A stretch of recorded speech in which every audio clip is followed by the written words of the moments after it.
Hello everyone, it's Kevin from VintiqueSound.com, and today I want to show you just a couple quick mixing slash production tips that will get a very mono and static sounding synthesizer or any kind of melodic instrument like a guitar perhaps, to get it from that very static mono sound and make it much bigger and wider and fuller sounding. And I'm not talking about just slapping on a bunch of effects or anything like that, but rather I'm talking about a couple principal things that you can do at the fundamentals and from the starting point, so to speak. So you can certainly do reverb and delay after the fact, but there's a few things to think about and to apply first that I think are much more effective. So for instance, I'm just going to play a loop here, just a simple drum. This here is a single instance of Arturia DX7. It is in fact a stereo output, but it's basically a mono sound because it's right down the middle. And what I've done is I've created two tracks to make it big and full. So you'll see as it passes by, it'll be very mono, and then it gets nice and big and wide in this section.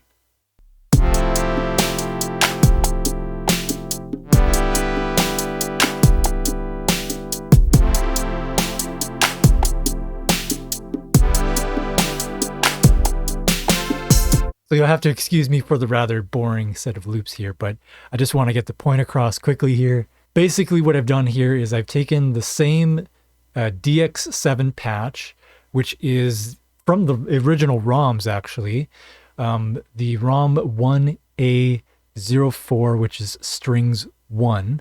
I've taken the original patch set and just played it in a single instance here. So that's how it sounds right out of the box from Arturia. And what I've done is I've taken two instances of that exact same patch, but what I've done is I've actually detuned them.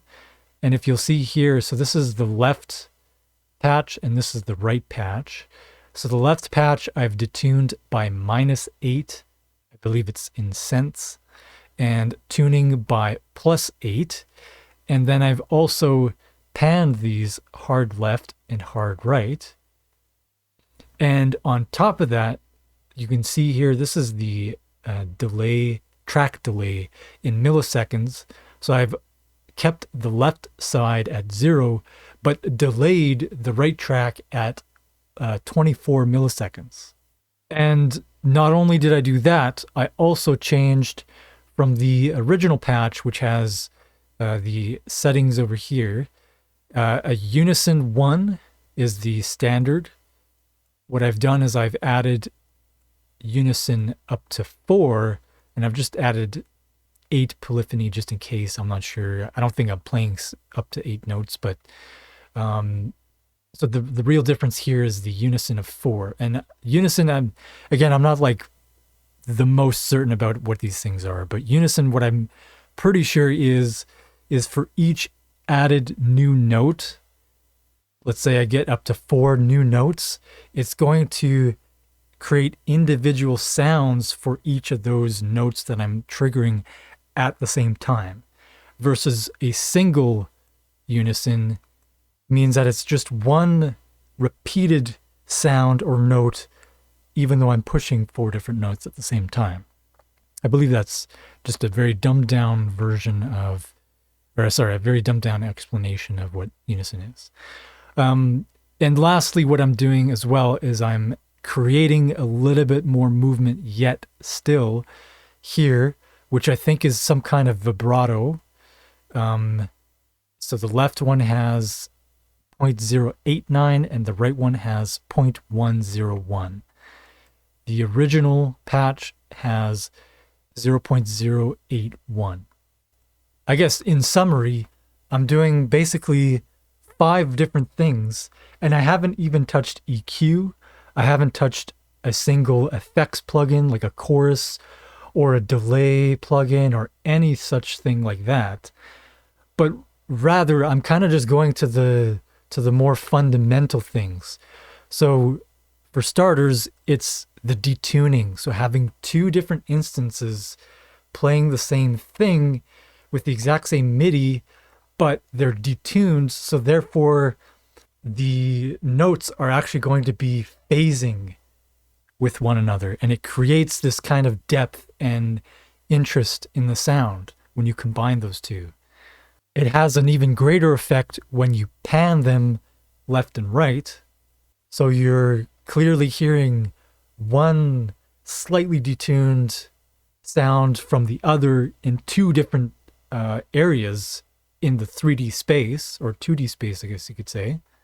Plus, I'm adding some delay to one of the tracks. Nothing fancy, it's just delaying the signal a little bit. So that creates even more interesting phase relationships.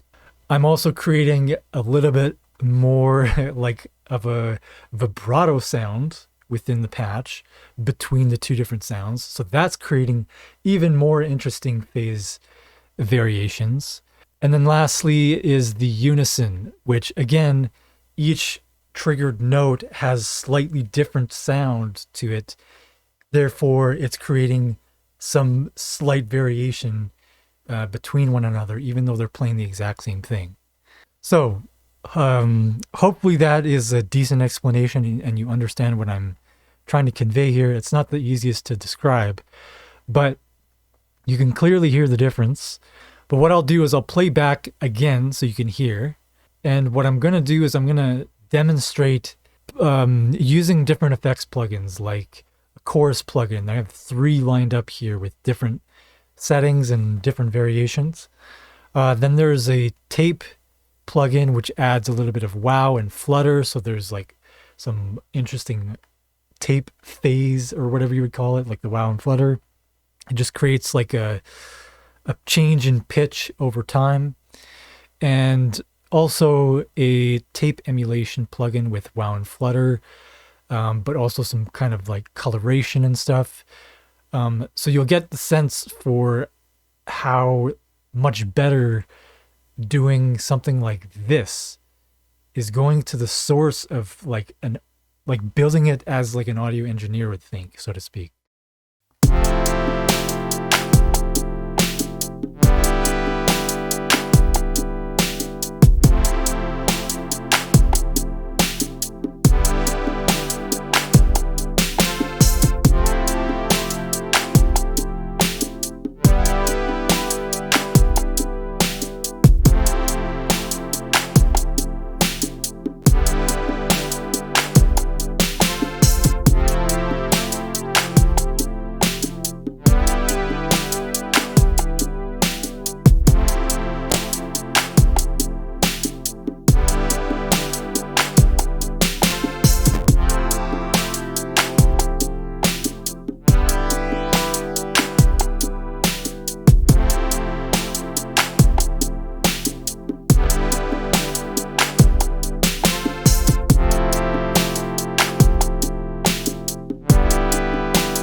So if I could just summarize and put everything in a neat little bow, all of these plugins had their own kind of unique stamp, characteristic to the sound, but none of them really captured the fullness, the width, and the depth that the technique that I was doing here had on the sound.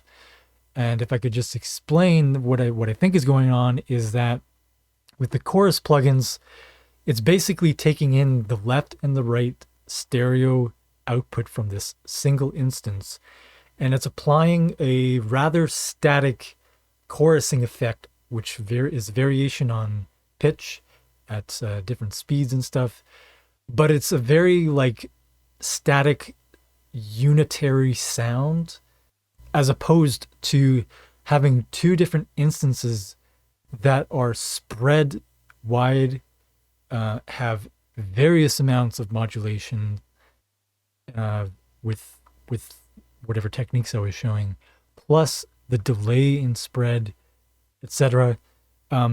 Those things are basically 4 different layers stacked on top of each other.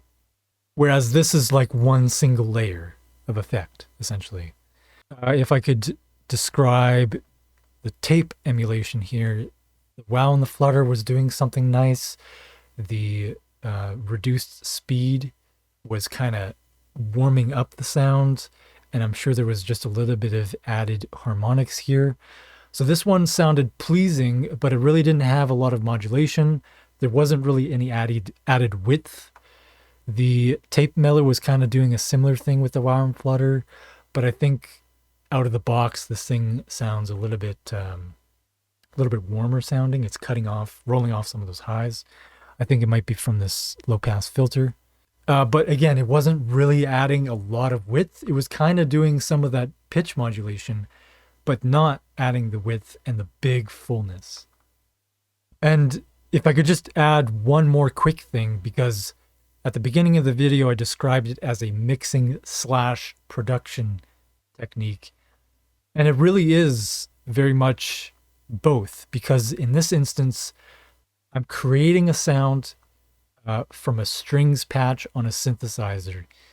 And in production mode, what I should be thinking is, what else can I produce in the sense, in a certain way that will just get me to that wide, rich, full sound. And in this case, it's adding 2 sounds stacked together that have some pitch modulation, varying pitch modulation, that when combined, it just creates width, depth, and fullness.